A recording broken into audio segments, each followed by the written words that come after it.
পাকিস্তান ও আফগানিস্তানের মধ্যে এখন যুদ্ধাবস্থা বিরাজ করছে। পাকিস্তানের দাবি, তাদের হামলায় এখন পর্যন্ত 133 আফগান তালেবান নিহত হয়েছেন। কেন এই যুদ্ধাবস্থা, এর পেছনের কারণগুলো কি, এ নিয়ে আজকের সংবাদ বিশ্লেষণ রয়েছি আমি আব্দুল আল হুসাইন, আর আমার সঙ্গে যোগ দিচ্ছেন প্রথম আলোর deputy head of online Monirul Islam. অসংখ্য ধন্যবাদ আপনাকে সংবাদ বিশ্লেষণে অংশ নেওয়ার জন্য। এখন তো আসলে পাকিস্তান এবং আফগানিস্তানে যুদ্ধাবস্থা বিরাজ করছে, কি হয়েছে? আপনি যেটা বললেন যুদ্ধাবস্থায় বিরাজ করছে এটা বলা হচ্ছে গিয়ে পাকিস্তানের প্রতিরক্ষামন্ত্রী যখন বলেছেন তখন হচ্ছে যুদ্ধ শুরুই হয়ে গেছে এক অর্থে, যেটা হচ্ছে আনুষ্ঠানিকভাবে আমরা এখনো জানি না বা আনুষ্ঠানিকভাবে কোনো ঘোষণা দেওয়া হয়নি যে যুদ্ধে নেমেছে পাকিস্তান, কিন্তু পাকিস্তানের প্রতিরক্ষামন্ত্রী খাজা আহমদ আসিফ তিনি বলেছেন হচ্ছে গিয়ে একটা ওপেন ওয়ার তারা শুরু করেছেন। তারা নামও দিয়েছেন গাজবলিল হক, একটা অভিযান আফগানিস্তানের কয়েকটা জায়গায়, কয়েকটা শহরে হচ্ছে গিয়ে বিমান হামলা চালিয়েছেন। সেখানে হচ্ছে গিয়ে আমরা এখন পর্যন্ত জেনেছি যে মানে পাকিস্তানের পক্ষ থেকে দাবি করা হচ্ছে যে 133 জন নিহত হয়েছেন এবং হচ্ছে 200-এরও বেশি আহত হয়েছেন। পাকিস্তান বলছে যে তারা হচ্ছে গিয়ে তাদের প্রতি হুমকি, পাকিস্তানের প্রতি হুমকি, এরকম সন্ত্রাসী স্থাপনা লক্ষ্য করে বা সামরিক লক্ষ্যবস্তুকে তারা হচ্ছে গিয়ে আক্রমণ করেছেন। কিন্তু আমরা যেটুকু শুনতে পাচ্ছি সেখানে হচ্ছে গিয়ে বেসামরিক মানুষ আহত হওয়ার কিছু খবরও কিন্তু আমরা পাচ্ছি আন্তর্জাতিক সংবাদ মাধ্যমগুলোতে, যে অনেকে হচ্ছে গিয়ে জালালাবাদ, যে পাকিস্তানের সীমান্তবর্তী শহর, আফগান শহর, সেখানে হাসপাতালে ভিড়টা বেড়েছে। এইটা হচ্ছে গিয়ে যেটুকু জানা যাচ্ছে। আফগানিস্তানের তরফে এখন হচ্ছে গিয়ে হতাহতের বিষয়ে সুনির্দিষ্ট কোনো তথ্য আসলে জানা নয়। আপনি যেটা বলছিলেন যে করা হচ্ছে, আঘাত করা হচ্ছে বেশ কিছু, আমার কাছে যতটুকু আছে আমি যে দেখতে পাচ্ছি যে এখন পর্যন্ত আফগান তালেবানের 27টি সামরিক পোস্ট ধ্বংস করা হয়েছে এবং 9টি দখল করেছে পাকিস্তান। সেটা পাকিস্তানের পক্ষ থেকে দাবি করা হচ্ছে। হ্যাঁ, হ্যাঁ, এবং একই অভিযানে তালেবানের 80টিরও বেশি ট্যাঙ্ক, কামান এবং অস্ত্রধারী সৈন্যবাহী যে যান, এপিসি যেটাকে বলা হয়, সেগুলো ধ্বংস করা হয়েছে। পাকিস্তানের পক্ষ থেকে দাবি করা হচ্ছে যে এগুলো হচ্ছে কি আমরা ধ্বংস করেছি। তালেবানের পক্ষ থেকে হচ্ছে ক্ষয়ক্ষতির কিন্তু এই বর্ণনাটা এখন আমরা পাইনি, তাদের তরফ থেকে বলেনি। যেটা ক্ষয়ক্ষতি হয়েছে তালেবানের পক্ষ থেকে বলা হচ্ছে, তালেবান সরকারের পক্ষ থেকে বলা হচ্ছে ক্ষয়ক্ষতি হয়েছে পাকিস্তানের হামলায়, কিন্তু কি পরিমাণ, মাত্রাটা কি, সেটা কিন্তু তারা এখনো জানায়নি। এখন পর্যন্ত তো আফগানিস্তানের বেশ কয়েকটি শহরে হামলা করা হয়েছে। 3টি শহরে হচ্ছে গিয়ে আমরা যে জেনেছি হচ্ছে কান্দাহার, কাবুল, মানে আফগানিস্তানের রাজধানী কাবুল, কান্দাহার এবং হচ্ছে পাকতিতা, এই 3টা শহরে হচ্ছে গিয়ে হামলাটা হয়েছে মূলত। এর বাইরেও কিছু জায়গায় হচ্ছে গিয়ে সীমান্তের শহরগুলোতে কিছু হামলাটা হয়েছে। তো এইগুলোতেই মূলত হামলা এবং ক্ষয়ক্ষতি। যেন কাবুলের একজন বাসিন্দা বিবিসি থেকে বলছিলেন যে হচ্ছে হামলার ভয়াবহতা নিয়ে, যে হঠাৎ করে মনে হচ্ছিল যে ভূমিকম্পের মতো হচ্ছে, তারা ভেবেছিল যে শব্দ এবং কম্পন, যে ভূমিকম্প হচ্ছে, পরে দেখলো যেটা হচ্ছে বিমান হামলা। সেটা কান্দাহারের ক্ষেত্রে ওই ধরনের ঘটনাগুলি হচ্ছে। জালালাবাদে আমরা জানতে পেরেছি, জালালাবাদের শহরগুলো, হাসপাতালগুলোতে হচ্ছে কি বেসামরিক মানুষের, নারী ও শিশু আছে এর মধ্যে, বেসামরিক মানুষের একটা আহত হয়ে একটা ভিড়টা বাড়ছে আর কি।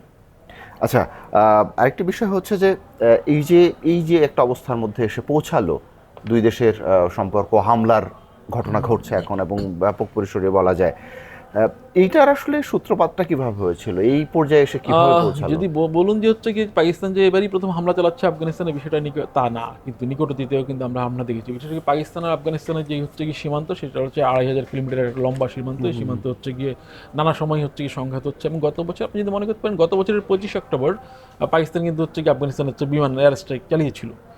তো তারপর হচ্ছে গিয়ে এর মধ্যে তারপরেও হচ্ছে সীমান্তে কিন্তু হচ্ছে গিয়ে দুই তরফের মধ্যে হচ্ছে গিয়ে সংঘাত কিন্তু লেগেই ছিল। মাঝে মধ্যে আমরা দেখেছিলাম হচ্ছে গিয়ে আফগানিস্তান হচ্ছে গিয়ে সীমান্ত চৌকিতে হচ্ছে হামলা চালাচ্ছে, আবার পাকিস্তান হচ্ছে পাল্টা হামলা চালাচ্ছে, এগুলো কিন্তু ঘটছিল।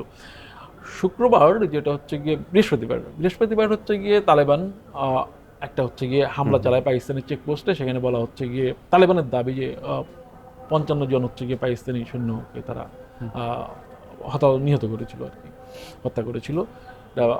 তালেবানের পক্ষ থেকে দাবি করা হয়। এবং তালেবান হচ্ছে গিয়ে, যে তালেবানের মুখপাত্র যে জাবিউল্লাহ, তিনি হচ্ছে গিয়ে বলেছিলেন যে হচ্ছে গিয়ে পাকিস্তানের বিরুদ্ধে সর্বাত্মক একটা হচ্ছে গিয়ে জবাব হামলা একটা শুরু হতে যাচ্ছে। ইনি একটা পোস্ট দিয়েছিলেন, পরে অবশ্য উনি পোস্টটা মুছে দেন। তো ওইটার পরেই কিন্তু পাকিস্তান হচ্ছে গিয়ে গত রাতে পাল্টা হচ্ছে হামলাটা চালায়, ব্যাপক হামলা চালায়, যেটা হচ্ছে গিয়ে অনেকগুলো হচ্ছে যুদ্ধবিমান হচ্ছে গিয়ে হামলায় অংশ নেয়, অভিযানে অংশ নেয়, যেটাকে বলা হয় গাজবলিল হক। যেটা হচ্ছে গিয়ে বলা হয় যে বাংলা করলে যারাই হচ্ছে গিয়ে প্রধানিত প্রকাশ হচ্ছে গিয়ে সত্যের জন্য প্রধানিত প্রকাশ, এরকম কিছু একটা দাঁড়ায় বাংলা করলে। পাকিস্তান বলছে হচ্ছে সত্যের প্রতিষ্ঠায় তারা এই কাজটা করছে, তাদের উপর যে হুমকি যেগুলো ছিল সেই হুমকির জবাবটা তারা দিচ্ছে।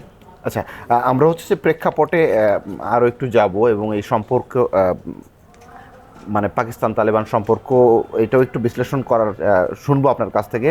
তো তার আগে একটু জেনে নিই, এই যে হামলা হচ্ছে এখন তালেবানের পক্ষ থেকে কিংবা আফগানিস্তানের পক্ষ থেকে কি বলা হচ্ছে, মানে তাদের মানে তারা কি বলছে? তালেবান যেটা বললাম একটু আগেই আমি আপনাকে, যে তালেবান হচ্ছে গিয়ে প্রথমে হচ্ছে গিয়ে যেটা বলেছিল যে তারা হচ্ছে গিয়ে পাকিস্তানের উপর হামলার জবাব, সেটা হচ্ছে তারা জবাব দিচ্ছে। তার কারণ হচ্ছে তার আগে পাকিস্তান হচ্ছে গত সপ্তাহে পাকিস্তান একটা হচ্ছে গিয়ে হামলা করেছিল, সেই হামলার জবাবটা তারা দিচ্ছে, যদিও তাদের পোস্টটা তারা মুছে গেল। সর্বশেষ তালেবান যেটা বলেছে তারা যুদ্ধ চায় না, তারা হচ্ছে গিয়ে আত্মরক্ষা করবে, কিন্তু তারা হচ্ছে গিয়ে আগ বাড়িয়ে হচ্ছে গিয়ে হামলা করবে না, এটা তালেবান সর্বশেষ। এবং মানে হতাহতের বিষয়ে নিজেদের পক্ষ থেকে কিংবা হতাহতের বিষয়ে তো পাকিস্তানের বিষয়ে আপনাকে তারা কি বললাম, বলছে, হতাহতের কি দাবি বিষয় হচ্ছে করছে? গিয়ে তারা এই মুহূর্তে হচ্ছে হতাহতের বিষয় আছে, হতাহত হয়েছে পাকিস্তানের হামলায়, কিন্তু হতাহত কতজন সে বিষয়ে তারা হচ্ছে গিয়ে নির্দিষ্ট কোনো কিছু তারা এই মুহূর্তে কিন্তু বলেনি। এই যে মানে পাকিস্তান তালেবানের আপনি প্রেক্ষাপটটা বলছিলেন একটু করে, কিন্তু এই পাকিস্তান তালেবানের যে সম্পর্ক, এটার মানে অবনতির কারণগুলো কি কি?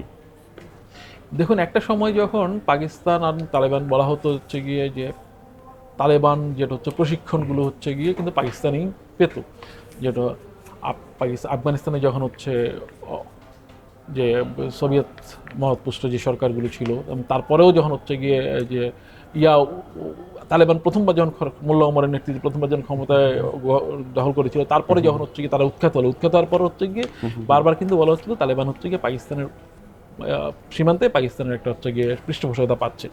তো এই সম্পর্কটা হচ্ছে কি আমরা দীর্ঘদিন ধরে দেখেছিলাম। তারপর যার তালেবান যখন এবার ক্ষমতায় আসলো, তারপর আমরা দেখলাম হচ্ছে কি সম্পর্কের ধরনে কিছুটা পরিবর্তন। তালেবান এর আগে যে সরকার গঠন ছিল সেটা হচ্ছে একটা এক ধরনের একঘরে একটা সরকার ছিল, বিশ্বের হচ্ছে গিয়ে ওই অর্থে অন্য কোনো দেশগুলোর সাথে সম্পর্ক তাদের কিন্তু ছিল না। কিন্তু এবার তালেবান ক্ষমতা আসার পর আমরা দেখলাম যে তারা হচ্ছে গিয়ে কূটনৈতিক সম্পর্ক বিভিন্ন দেশের সঙ্গে স্থাপনের কিন্তু উদ্যোগ নিয়েছে। আপনি যদি খেয়াল করলে দেখেন হচ্ছে গিয়ে আফগানিস্তানে গতবার যে সরকারটা ছিল সেই সরকারের উৎখাতের পর যে হামিদ কারজাই সরকার যখন আসলেন, যে পশ্চিমা মদতপুষ্ট, সেই সরকারের সময় কিন্তু আফগানিস্তান পুনর্গঠনে ভারতের একটা ভূমিকা ছিল, যে এখানে অবকাঠামো তৈরি সহ বিভিন্ন ক্ষেত্রে হচ্ছে ভারতীয়রা একটা হচ্ছে গিয়ে গুরুত্বপূর্ণ ভূমিকা পালন করেছিল। তো আমরা গত বছর দেখলাম যে এই সরকার তালেবান সরকারের পররাষ্ট্রমন্ত্রী মুত্তাকি তিনি কিন্তু ভারত সফর করেছিলেন, এবং তিনি হচ্ছে চীনের সাথে সম্পর্ক করতে চাইছেন। তিনি এই প্রচেষ্টাগুলো তারা আমরা দেখছি। এই বিষয়টার সঙ্গে হচ্ছে কি হয়তো এই ধরনের যে সংঘাত পাকিস্তানের সঙ্গে সম্পর্কের অবনতি, সেটার একটা যোগসূত্র থাকতে পারে, যোগাযোগ থাকতে পারে। কারণ তালেবানে হচ্ছে গিয়ে নিজেদেরকে আন্তর্জাতিক পরিমণ্ডলে হচ্ছে গিয়ে অন্যদের অংশীদার করতে চাইছে অন্যদেরকে, যেটা পাকিস্তানের জন্য হচ্ছে গিয়ে স্বস্তিকর না, এরকম হতে পারে।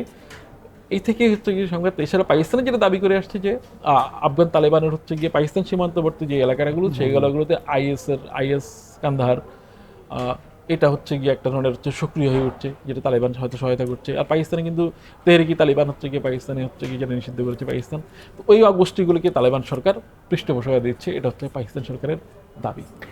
তার মানে আপনি যেটা বলছেন যে পাকিস্তানের দাবি যে পাকিস্তানের যেসব দেশের প্রতিবেশী দেশগুলোর সঙ্গে তাদের সম্পর্ক ভালো না, সেসব দেশের সঙ্গে আফগানিস্তান কিংবা তালেবান সরকার এখন সম্পর্ক ভালো করতে চাইছে, ওইটার একটা প্রভাবও এখানে পড়তে পারে। এখন দেখুন হচ্ছে কি আমরা যদি জানি যে হচ্ছে গিয়ে পাকিস্তান এবং তালেবানের সম্পর্ক হচ্ছে গিয়ে, আমরা বাইরে থেকে জানি হচ্ছে গিয়ে খুব পাকিস্তান এবং আফগানিস্তানের সম্পর্ক খুব গভীর নিবিড়, যেটা হচ্ছে কি তাদের সীমান্তের কারণে কিছু আঞ্চলিক একটা দুইটা পাশাপাশি দেশ, এবং তাদের হচ্ছে যোগাযোগটা হচ্ছে কি হচ্ছে নিয়মিত যোগাযোগের মধ্যে আছে সেটা। কিন্তু আমার একটা নিজের বাস্তব অভিজ্ঞতা যদি বলি, সেটা হচ্ছে কি 2016 সালে যখন হচ্ছে কি আমি জার্মানিতে একটা শরণার্থী শিবির দেখার সুযোগ আমার হয়েছিল, একটা না কয়েকটা শরণার্থী শিবির, সেখানে হচ্ছে গিয়ে আফগান শরণার্থীও ছিল। তো আফগান শরণার্থীর কাছে আমি তখন জানতে চাইলাম হচ্ছে গিয়ে পাকিস্তানের বিষয়টা, তো আমি জানতে চাইলেন হচ্ছে গিয়ে আমি কোন দেশের, তখন হচ্ছে গিয়ে আমি সাংবাদিক হিসাবে গিয়েছিলাম বাংলাদেশের।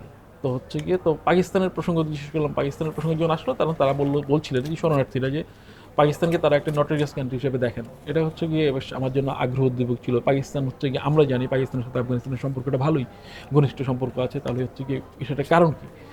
তো তাদের মত ছিল, ওই শরণার্থীদের মত ছিল যে আফগানিস্তানে যে সংকটটা চলছে বা আফগানিস্তান সবসময় যে একটা সংকটের মধ্যে দিয়ে যাচ্ছে, এই সংকটটা জিয়ে রাখার ক্ষেত্রে পাকিস্তানের একটা ভূমিকা আছে বলে তারা মনে করেন, যে কারণে তারা পাকিস্তানকে হচ্ছে গিয়ে এটা শরণার্থী হয়তো আফগানিস্তানের সার্বিক, আমি আফগানিস্তান কোনো যাইনি বলে আফগানিস্তানের সার্বিক জনগণের মতামত কি আমি জানি না, তবে আফগানিস্তানের এই মতটা সেহেতু আছে যে পাকিস্তানের জনগণের মধ্যে আছে যে পাকিস্তানকে তারা এক ধরনের হচ্ছে গিয়ে বৈরী মানে হচ্ছে কি তাদের নিয়ে হচ্ছে তারা মনে করে পাকিস্তান তাদের আফগানিস্তানকে নিয়ে খেলছে, এই মনোভাবটা তাদের মধ্যে আছে। যেহেতু যুদ্ধাবস্থা বিরাজ করছে এবং দুই দেশের সামরিক বাহিনী পাল্টাপাল্টি হামলার ঘটনা চলছে, আমার একটু বলবেন যে এই যে দুই দেশের যদি সামরিক শক্তির কথা বিবেচনা করেন, কোন দেশের অবস্থা কেমন? প্রথমেই আপনি বলে রাখি যে এখানে পাকিস্তান একটা পারমাণবিক শক্তিধর দেশ, উপমহাদেশের দুটো দেশ আছে, ভারত ও পাকিস্তান। তো সেই তুলনায় হচ্ছে কি আফগানিস্তান হচ্ছে কিছুই পারমাণবিক শক্তিধর তো নেই এবং যুদ্ধাস্ত্রের দিক থেকেও অনেক পিছিয়ে। আপনি যদি সৈন্য সংখ্যা যদি হিসাব করেন তাহলে দেখবেন হচ্ছে গিয়ে আফগানিস্তান অনেক পিছিয়ে, যেখানে 6 লাখের মতো নিয়মিত সৈন্য আছে হচ্ছে পাকিস্তানি প্রতিরক্ষা বাহিনীতে, আফগানিস্তানে তালেবানের যে সেনাবাহিনী সেটার সদস্য সংখ্যা ছিল 1 লাখ। পাকিস্তানের যুদ্ধ বিমানের বহরটা বেশ শক্তিশালী হচ্ছে। আপনার ভারত পাকিস্তানের যে গত বছর যে যুদ্ধ সংঘাতের সময় আমরা দেখলাম, সেখানে তাদের হচ্ছে 500-এর মতো হচ্ছে গিয়ে যুদ্ধ বিমান আছে পাকিস্তানের, আর আফগানিস্তানের হচ্ছে গিয়ে যুদ্ধ বিমানের ক্ষেত্রে নেই, 6টা বিমান আছে তাদের। তো আর আফগানিস্তানের হচ্ছে গিয়ে সাজোয়া যান টান সব কিছু মিলিয়ে পাকিস্তান এত দূরে গিয়ে যে আফগানিস্তান হচ্ছে গিয়ে তার ধারে কাছে কিছু নেই। কারণ আফগানিস্তানের যেহেতু বহির্বিশ্বের সঙ্গে আফগানিস্তান, তালেবান শাসিত আফগানিস্তানের সম্পর্কটা এখনো হচ্ছে গিয়ে এখনো নাজুক, এখনো সুদৃঢ় না, সুগঠিত না।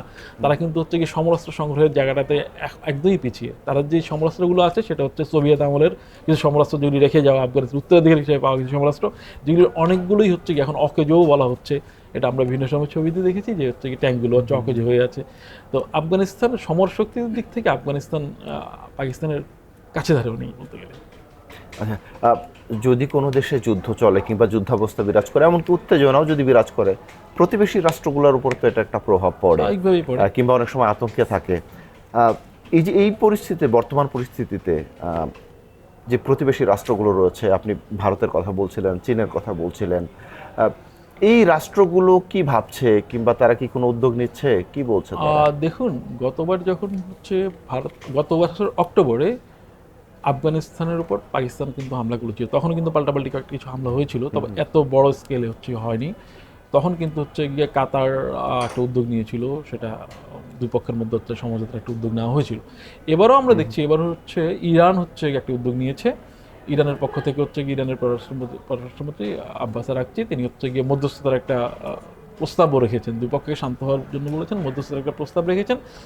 আপনি জানেন আফগানিস্তানের ওই পাশের দেশটাই কিন্তু ইরান, এক পাশে পাকিস্তান, এক পাশে ইরান আছে। ফলে ইরানের কিন্তু হচ্ছে আফগানিস্তানের টেনশন বা হচ্ছে আফগানিস্তানের অস্থিতিশীল আফগানিস্তান ইরানের উপর প্রভাব ফলে ইরান নিজেও একটা চাপের মধ্যে আছে সার্বিক বিষয়। তো তারা চাইবে হচ্ছে কি নতুন কোনো সংঘাত হচ্ছে তাদের পূর্ব ফ্রন্টে নতুন কোনো একটা সংঘাত তৈরি না হয়।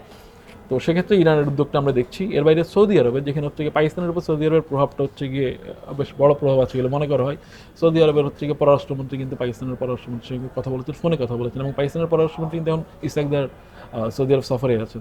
তো ধরা যায় হচ্ছে কি ওখানে তাদের মধ্যে একটা বিষয়টা নিয়ে আলোচনা হচ্ছে। তারা বলছেন যে উভয় পক্ষকে উত্তেজনা হচ্ছে গিয়ে প্রশমন করার জন্য জাতিসংঘ বরাবরের মতোই হচ্ছে গিয়ে আমরা দেখেছি একটা উদ্বেগ জানিয়ে বলেছে হচ্ছে দুপক্ষে এখানে শান্ত থাকতে হবে, বেসামরিক লোকজনের প্রাণহানি হচ্ছে গিয়ে বেসামরিক মানুষকে রক্ষা করতে হবে। রাশিয়ার একটা কথাতে দেখেছি আমরা, বিবৃতি দেখেছি, রাশিয়া হচ্ছে দুই পক্ষকে হচ্ছে শান্ত থাকার আহ্বান জানিয়েছে। এখন পর্যন্ত হচ্ছে গিয়ে চীন কিংবা হচ্ছে আমেরিকার কোনো হচ্ছে গিয়ে ইউএসের কোনো বিবৃতি বা উদ্যোগ আমরা দেখিনি। যদিও যুক্তরাষ্ট্রের প্রেসিডেন্ট ডোনাল্ড ট্রাম্প দায়িত্ব নেওয়ার পরে গত কয়েকদিন আগে হচ্ছে স্টেট অফ ইউনিয়ন ভাষণেও তিনি বলেছেন তিনি কতগুলি যুদ্ধ থামিয়েছেন। তো এই যুদ্ধটা বা এই যুদ্ধ যে সংঘাতের দিকে যুদ্ধের দিকে গড়াচ্ছে যে বিষয়টা, সেটা হচ্ছে গিয়ে তারা এখনো হচ্ছে গিয়ে কোনো প্রতিক্রিয়া ওনার কাছ থেকে আমরা পাইনি। যুদ্ধটা হচ্ছে গিয়ে যে বলা হচ্ছে যুদ্ধটা আমরা যেখান থেকে শুরু করেছিলাম যুদ্ধটা বেঁধেই যাবে কিনা। তো এই উদ্যোগগুলো ইরান, সৌদি আরবের উদ্যোগ এবং হচ্ছে গিয়ে গতবার হচ্ছে গিয়ে যে উদ্যোগটি নেওয়া হয়েছিল সেই উদ্যোগ দেখে হচ্ছে গিয়ে আমি কিছুক্ষণ আগে বিবিসির একটা বিশ্লেষণ দেখলাম, তা মনে হচ্ছে না এটা বড় যুদ্ধের দিকে যাবে। এটা হচ্ছে গিয়ে পাল্টাপাল্টি হামলার মধ্যেই হচ্ছে গিয়ে হয়তো সীমাবদ্ধ থাকবে, একটুকুই আঁচ করা যাচ্ছে। অসংখ্য ধন্যবাদ আপনাকে সংবাদ বিশ্লেষণে অংশ নেওয়ার জন্য। দর্শক, রাজনীতি, অর্থনীতি, আন্তর্জাতিক এমন নানা বিষয়ে সংবাদ বিশ্লেষণ নিয়ে প্রতিদিনই আমরা আপনাদের সামনে হাজির হব। এতক্ষণ আমাদের সঙ্গে থাকার জন্য ধন্যবাদ। থাকুন ভালোর সাথে, আলোর পথে।